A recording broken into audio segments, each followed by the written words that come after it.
News 12 is brought to you by Kenneth Nugent.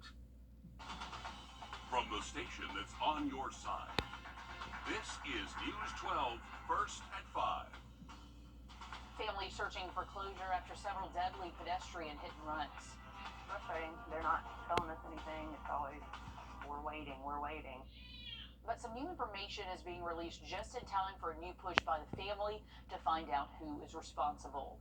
But before we get to that, it's been a rainy morning, really a rainy day, but all eyes are now looking ahead to that holiday weekend ahead of us. So we are tracking some possible showers out there, giving me a live look outside over downtown Augusta. Behind me, still cloudy, a lot of cloud cover out there. But people, as far as Augusta, felt an earthquake that happened a little earlier in Columbia. This afternoon. I didn't feel anything, did you? I didn't feel anything here. It was a 3.3 magnitude earthquake. It was just outside Columbia.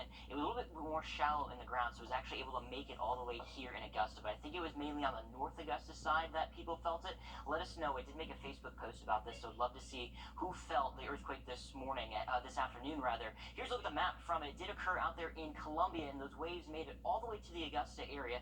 It was a magnitude 3.3 on the Richter scale, so it was able to travel a little bit of a distance. But as far as rain goes today, we are going to see just a few more chances of a couple isolated showers out there. A big batch of showers and storms to the south of the Augusta area, but we can see these few isolated showers off to the west. These will have the opportunity to drape through some of our western counties, and not ruling out a few isolated showers in the Augusta area later on this evening as well. And for some of those southern counties, lots of shower activity going on right now, but looking to stay along or south of I-16. Outside right now over our station, we do have some more sunshine that's slowly starting to arrive, and that means some warmer temperatures as we get closer to about 83 degrees there, and we're actually seeing a little bit more sunshine sticking out there right now. As we continue on through this evening, again, staying on the more drier side and temperature-wise into the low 70s by later on this evening. Rain chances here in Augusta also staying a little bit lower. We'll have much more on the forecast about what we can expect tonight, as well as that holiday forecast coming up in just a few minutes. All right, Anthony, thanks. Just ahead of the 4th of July holiday weekend, traffic, a major concern around the country and here at home.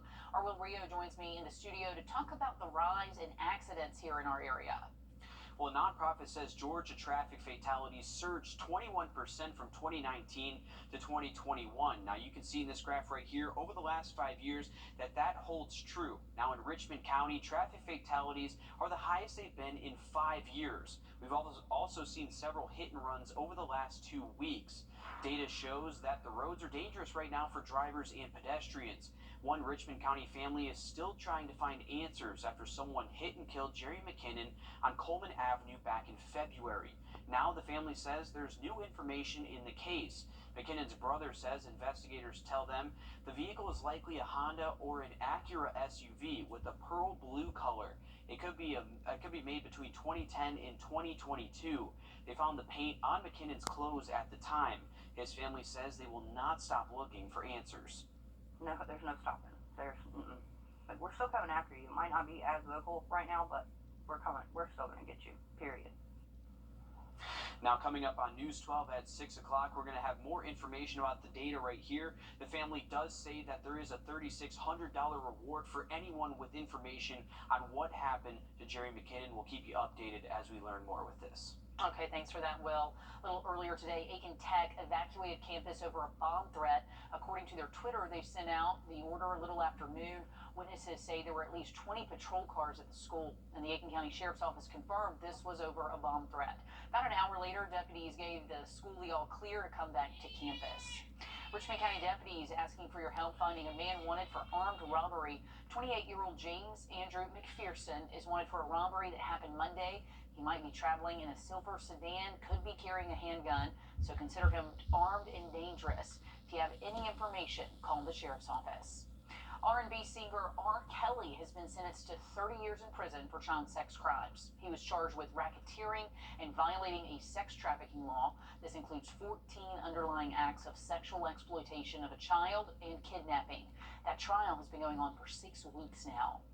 A memorial site is popping up where authorities found more than 50 migrants dead in the back of a truck and a dozen in need of medical help. Local officials calling it the largest mass casualty event in San Antonio's history. At a vigil honoring those who died, fellow immigrants asked for reform and shared their own stories of surviving the trip across the border. Authorities are now trying to identify the dozens of victims, as many of the migrants carried false documents or none at all. They don't have a choice. They don't have a life, and they don't feel safe. They're hungry. So for them, America is not a choice. It's the only option they have. The driver of the semi-truck and 2 other people were arrested. 2 men are facing weapons possession charges. A former White House aide dropped bombshell testimony during yesterday's January 6th committee hearing. Now the question remains, will others come forward? Bree Jackson has the latest developments from Washington. I remembered. After an explosive day of testimony from Cassidy Hutchinson, a former White House aide who laid out chaotic scenes of an angry and violent President Trump on January 6th, there's a strong reaction from lawmakers who were inside the Capitol that day. Yesterday's testimony was another gut punch to every single one of us who was on that balcony face down. Hutchinson's one-time boss, Republican Whip Steve Scalise, downplayed the hearing as a partisan witch hunt. One more day of salacious headlines, and already today we're seeing Secret Service agents saying it didn't happen. What was testified to in committee yesterday didn't even happen. The Secret Service is disputing Hutchinson's testimony that former President Trump became physical with an agent and tried to grab the wheel of the presidential SUV after his January 6th speech. The agent and driver offering to testify under oath if needed. The president said something to the effect of, "I'm the effing president, take me up to the Capitol now." But even some former Trump loyalists found her testimony damaging to his credibility. When she testified that he knew that there were guns on property and that he still encouraged people to go down to the Capitol, that certainly changes my mind. The January 6th panel is now urging others to testify. Republican Liz Cheney going on Twitter to single out former Trump White House counsel Pat Cipollone. Committee members also issuing this warning. The committee will not tolerate any form of witness tampering or obstruction of justice. And will continue to investigate the former president and his supporters' efforts to block the peaceful transfer of power. In Washington, Bree Jackson for NBC News. Today, a spokesperson for Mark Meadows is pushing back on Hutchinson's testimony that he was seeking a pardon, saying Meadows never sought a pardon and never planned to. A 16-member team is in Missouri to investigate a deadly Amtrak derailment. 4 people were killed after a crash with a dump truck. The crash sent 160 people to the hospital. The investigators are looking at video. There are 2 cameras at the front that could have captured the moment of the crash. This crash happened Monday when the train was heading from LA to Chicago. Hundreds of thousands of dollars heading to the Bell Auditorium. The Coliseum Authority says it will take $884,000 to renovate the building. The goal is to create more concession spaces and to build men and women's restrooms on both sides of the auditorium. Then they can have the spaces connected by a commissary or a common kitchen. Although the focus of the Coliseum Authority has mainly been on the JVA over the past year, they say for now they're turning to the Bell. Instead of the money sitting in the bank, we'll actually be able to get something done to folks, to get us moving forward. What this community needs and what Augusta needs to know, the Bell Auditorium as it exists now is the #1 venue outside of Atlanta, Georgia for the state of Georgia. Ushery says more shows go to the Bell right now than the JVA. Last month they had 6 shows. A TikTok trend is putting wildlife in danger at a beach in Florida. We take a look at how you can keep sea turtles safe next.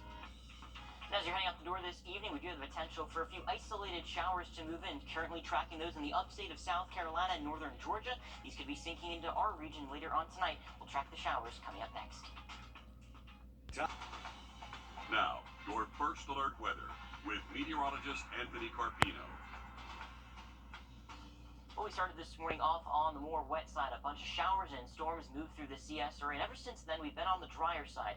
Now, we will have the potential for a few more isolated showers later on this evening, but it's not going to be for everybody. The wind's actually doing us a favor right now. Upper level winds coming in out of the northeast, and we're drawing in a few isolated showers to our north, but a lot of those stronger showers and storms are actually south of 16, and they haven't been moving all that much. Now, we do have a few of those scattered showers in the upstate of South Carolina and northern Georgia. Those will have the opportunity continues to slide into our area as we go through this evening. So not ruling out a few isolated showers north of I-20 and around the Augusta area later on this evening, but it's not going to be a widespread issue. We do have a few of those showers just to the west of the CSRA, and those are moving from the north to the south and could clip some of those western counties. So a brief shower is possible later on this evening, but it looks like the heavy rain won't be found in the Augusta area. It looks to be well south of Augusta, going closer to Screven, Jenkins, Allendale counties, and Washington County as well. There's general southern counties, about a 5 to 10% risk for those isolated flooding issues, especially in those more poorer drainage locations. Now, the rain chances will increase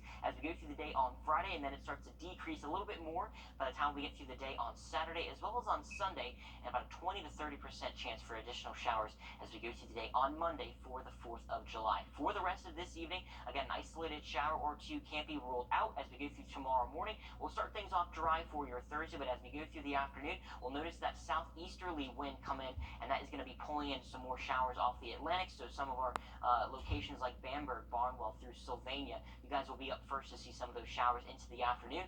That will move through the Augusta area as we go through the overnight period, and then a few more showers and storms are possible as we go through the day on Friday. Friday afternoon, some more widespread rain activity, and we'll keep those shower chances going as we go through the day on Saturday, as well as partially through the day on Sunday. Definitely not as much wide coverage in those showers, and we'll see that pattern continue as we go through the day on Monday for the 4th of July. Right now, for about 1:30, 2 o'clock in the afternoon, we're dry there, but as we go through the overnight period, there's that quick burst of a few isolated showers. So not completely dry for the holiday weekend. Just make sure you keep that rain jacket or the umbrella handy over the next several days. Between now and this time next week, we could be talking about an additional 1 to possibly 2 inches. Some locations seeing a little bit less, while others pick up a little bit more, especially if you get underneath one of those heavier showers or thunderstorms. We definitely could use all the rain that we can get. We got a good dose yesterday. We saw some good amounts earlier this morning, so that will help the drought conditions.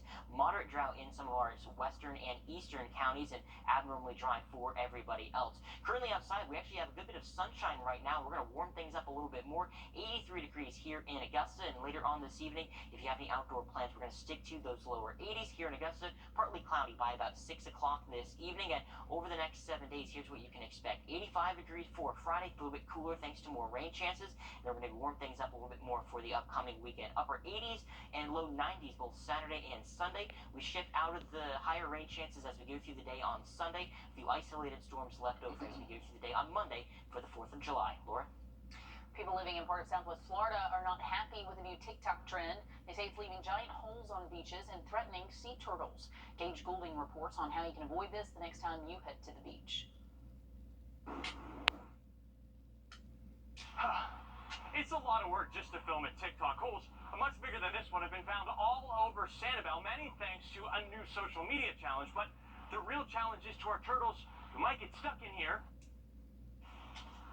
or to whoever has to fill it in. You come and you make castles, you dig holes. It's what the beach is all about, but leaving hand-carved castles like this, or even colossal craters, is a big no-no. I almost fell in one. You might too if you're doing the Sanibel stoop looking for shells, or taking a midnight walk under the stars. These holes aren't typically what you'd expect to see. Rather, they're more like shafts up to 5 feet deep and 4 feet wide. I've seen indentations. I've never seen holes like this before. Allison Ward spotted these last week, and first thing Monday morning, I found 4 holes, but 2 of them were especially deep. it took the power of Sanibel's public works team to get them patched up. When we're looking at the depth and size of some of these holes that we found on the beach, this wasn't just really a sandcastle. Sand goes down the coast on Marco Island. The police department posted this picture on Twitter. Look at the shovel for an idea of how big this hole actually is. There was some TikTok challenges saying, how deep can you dig? I don't care if they dig to China. Just fill it in before they leave. It's not just for us, but for the turtles. This time of year, the beach is busy even when you're fast asleep. We have moms on the beach at night, and we have the babies going to the water at night. They face so many threats already. This is one small thing that we can all do to help them. All right, so here's the rule. If you dig a hole, Fill it back in. and if you build it, they will come. Smash it down if you don't. So, if you really want to leave your mark on Sanibel, there is only one good way to do so. Leave only footprints. And one of the most important things is always make sure you're filling those holes in, even if you didn't make them. If you see them, you could help save a sea turtle. Do you have credit card debt? We're taking a look at some ways to manage it next on Watching Your Wallet. The live call attorney John Boy and Associates. We haven't won our clients hundreds of millions by settling cheap. Get it all. Make the call. In a crash, get cash. No matter the size of your wreck, you're gonna need a big check. Get the strong arm. Attorney John Boy and Associates. Need new furniture? Need it delivered now? Need the best prices of the year? You need to hurry to Wrdw's Furniture's famous tent sale going on now with extended hours. Don't wait 4 to 6 months. We have more furniture than any store in the Southeast. Everything has an additional discount up to 75% off. Save on in-stock and custom order. We're open every day until July 10th, including July 4th. Weinberger's Tent Sale going on now. It's the summer celebration at Milton Rubin Toyota. Lease a new 2022 Camry SE for $219 a month. Catch the summer celebration at Milton Rubin Toyota.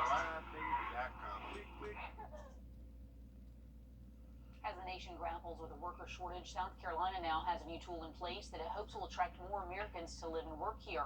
State leaders say the type of people they'll believe it'll bring in are highly trained and ready to work.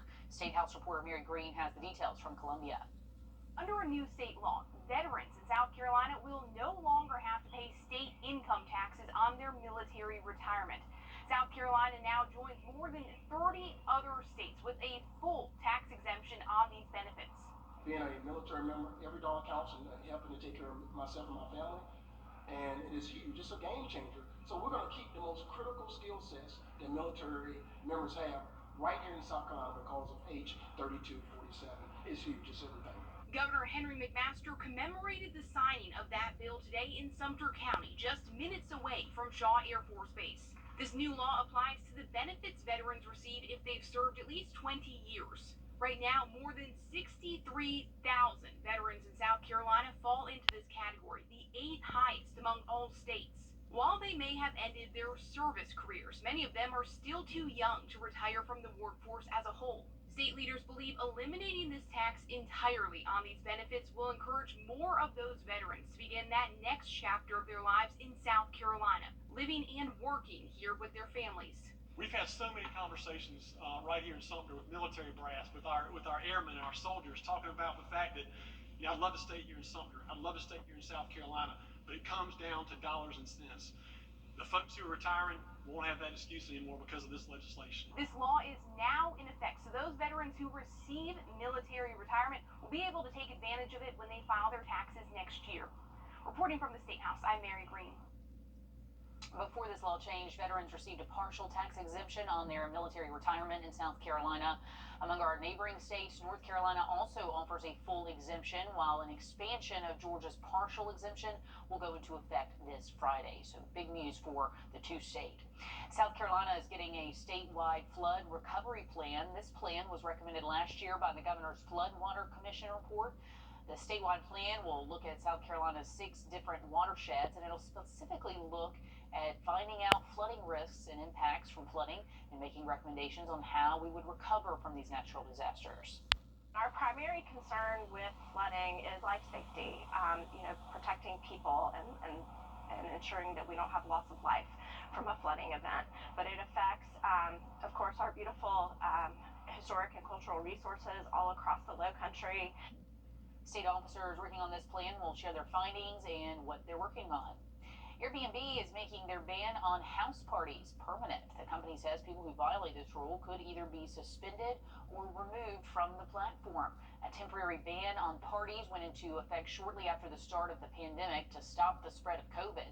There had also been reports of customers holding unauthorized ragers in the homes they rented through the platform.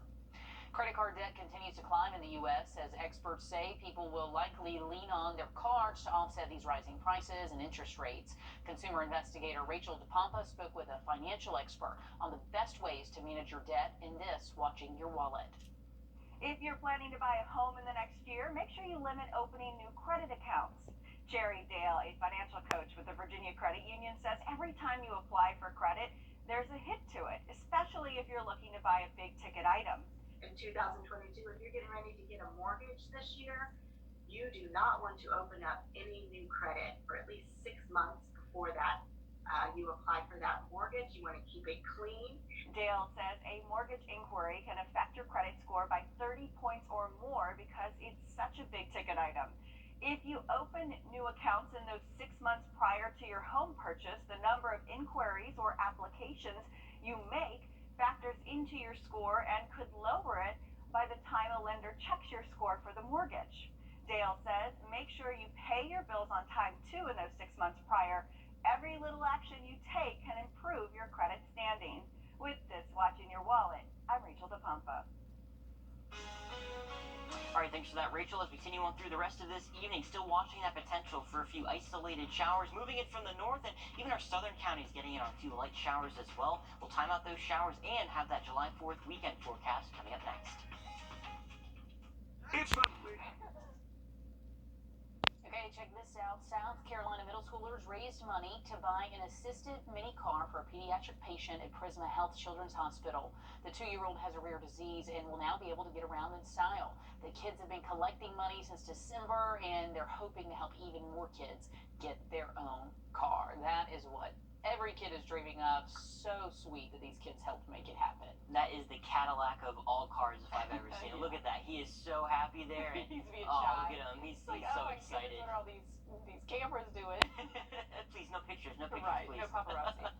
Well, he's going to be very happy in that car for sure. Well, as you're heading out the door this evening, we're going to keep an eye on the skies. A few isolated showers, definitely a possibility there. A lot of that flow right now is coming in actually from the north, and we could see some of these showers that are currently along I-85 drift into some of our northern counties and maybe even here in Augusta as well. Now, a lot of the heavier rain has actually been south of the CSRA. They've been letting out a few outflow boundaries. That's that little ribbon of blue that you see there on your screen. This is going to collide with a thunderstorm just to the west of Sandersville, and that could actually boost that storm just a little bit more. So we're going to keep a close eye on that one, but a mix of clouds as we go through this evening. And as far as those temperatures go, falling into the upper 60s by tomorrow morning. Rain chances still holding as we go through Thursday all the way through Saturday. Temperature-wise, we are going to stick to those upper 80s both Saturday and Sunday, closer to 90 and 91 Monday afternoon. All right, thanks, Anthony. As we get ready for the holiday weekend, we're talking safety when you hit the water coming up.